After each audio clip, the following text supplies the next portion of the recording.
Speaker साहब, मैं मुख्तसर से यहाँ पर ये बात कहना चाहूँगा कि मुख्तलिफ सियासी पार्टियाँ मुख्तलिफ प्रदेश में इक़्तिदार पर हैं। ये बात आप तमाम को मैं गोशगुजार कर रहा हूँ कि आखिर ये कौन लोग हैं जो गोली पर भरोसा करते हैं, बैलेट पर नहीं करते। आखिर ये कौन लोग हैं जो इतना रेडिकलाइज हो चुके हैं कि इनको इस संविधान पर एतमाद नहीं रहा, उनको अंबेडकर के बनाए हुए संविधान के खिलाफ हैं, जो इतनी नफरत पैदा करते हैं। आखिर ये कौन लोग हैं? मैं इसको सियासी गुफ्तगू नहीं करूंगा, ये सब के लिए छोड़ रहा हूं, क्योंकि जहां तक मुझे मालूम कि मैं 2 मरतबा का विधायक हूं, 4 मरतबा का सांसद हूं, और अगर इस तरह से अगर राजनीति आगे बढ़ेगी कि टोल गेट पर गाड़ी रुकती है और 4 राउंड गोलियां चलाई जाती हैं, आखिर इन नौजवानों को ये कैसे रेडिकलाइज हुए?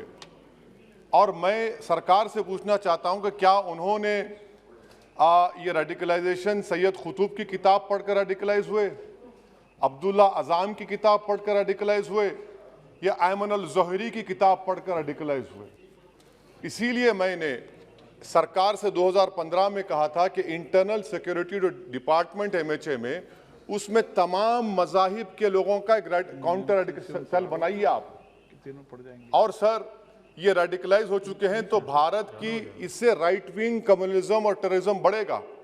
मैं आपसे अपील कर रहा हूं कि जो गलती NDA 1 में की थी, आप वही करने जा रहे हैं। आपको नुकसान होगा, आपकी सरकार को नुकसान होगा, देश को तो, देश की सालिमियत को खतरा तो पैदा हो रहा है। सर, मैं आपके जरिए से सरकार को यह भी बताना चाहूंगा कि जिन लोगों ने ये रेडिकलाइजेशन किया है, आप इस पर गौर करिए, इन पर UAPA क्यों नहीं लगाते आप? अगर कोई स्पीच देता है, अगर कोई फेसबुक पर किसी क्रिकेट मैच पर किसी टीम की तायीद करता है तो UAPA लगता है। एक सिटिंग MP के ऊपर UAPA नहीं लगेगा सर। मैं सरकार पर छोड़ता हूं।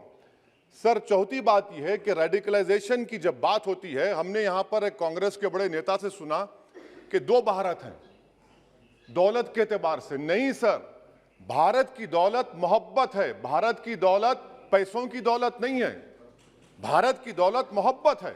हां, 2 भारत हैं, एक मोहब्बत पर जो पिछले कई बरसों से आबाद है, और एक नफरत पर भारत बन रहा है। तो क्या आप दौलत की भारत की मिसाल देंगे या मोहब्बत की भारत की मिसाल देंगे? अगर मोहब्बत की भारत की मिसाल देंगे तो उसमें आपको मेरी जबान को रोकने के लिए गोली चलाने की जरूरत नहीं है। इस 2 भारत को समझने की जरूरत है। सर, मुझे खत्म सर सुनिए सर, मैंने करीब से 6 फीट से गोलियां देखी, मुझे बोलने दीजिए सर। हो सकता है कि कल दिन ना देखूं मैं। अगर मैं यहां पर नहीं बोलूंगा तो कहां बोलूंगा सर? आप मुझे प्लीज बोलने दीजिए। सर, मैं आपसे गुजारिश ये करना चाहूंगा कि आप हरिद्वार में, रायपुर में और इलाहाबाद प्रयागराज में मेरे बारे में क्या कहा गया? आपके नायबी की रिपोर्ट है ना, आप क्यों छुपा रहे उसको? देखिए, मैं मौत से नहीं डरने वाला हूं, हम सबको जाना है इस दुनिया से। बल्कि मैंने कह दिया कि मैं इस वतन में पैदा हुआ, मेरी मां की कोख से तो जमीन पर लिटाया गया। जब मेरी आंख बंद हो जाएगी तो इंशाल्लाह औरंगाबाद की जमीन मुझे दफनाया जाएगा। मगर मैं आपसे अपील करना चाह रहा हूं सरकार से सर, कि जो कुछ बातें की गई हैं उसको देखिए। मैं Z कैटेगरी सिक्योरिटी नहीं चाहिए मुझे, मैं हरगिज नहीं चाहिए मुझे। मैं 94 से पॉलिटिक्स में हूं, मैं आजाद जिंदगी गुजारना चाहता हूं। मैं घुटन के साथ जिंदा नहीं रह सकता इस दुनिया में। मुझे जिंदा रहना है तो अपनी आवाज उठाना है, मुझे जिंदा रहना है तो सरकार किसी के उनके खिलाफ बोलना है, और अगर गोली लगती है तो मुझे कबूल है, मगर मैं घुटन की जिंदगी नहीं गुजार सकता सर। मेरा मानना यह है कि संविधान में अगर देश के गरीबों को, मजलूमों को, अल्पसंख्यक समाज को सिक्योरिटी मिलेगा तो मुझे मिलेगी। सर, आपकी चिंता हमें है ना सर, इसलिए सिक्योरिटी दे रहे हैं आपको नहीं सर। देश के गरीब बचेंगे तो मैं बचूंगा। ओवैसी की जान इखलाक पीलू से बढ़कर नहीं है सर। ओवैसी की जान उस वक्त बचेगी जब गरीब की जान बचेगी।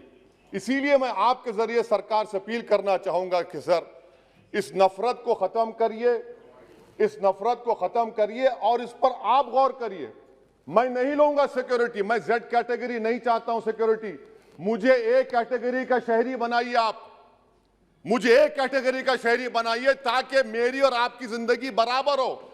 जब देश के प्रधानमंत्री पर सिक्योरिटी ब्रीच हुआ, अपोजिशन की तरफ से मैंने कहा था कि गलत हुआ, सब सेकुलर पार्टी के लोगों ने कहा कि ओवैसी तुम क्यों बोले। मैंने कहा नहीं, देश का प्रधानमंत्री मेरा है, सिक्योरिटी ब्रीच हुई तो एक्शन लेना चाहिए। मगर 4 मर्तबा के एमपी पर कोई 6 फीट के फासले से 4-4 गोली चलाता है। मुझे मौत है, हम सबकी मौत है, मगर मैं इन गोली चलाने वालों से डर कर खामोश नहीं बैठने वाला हूं।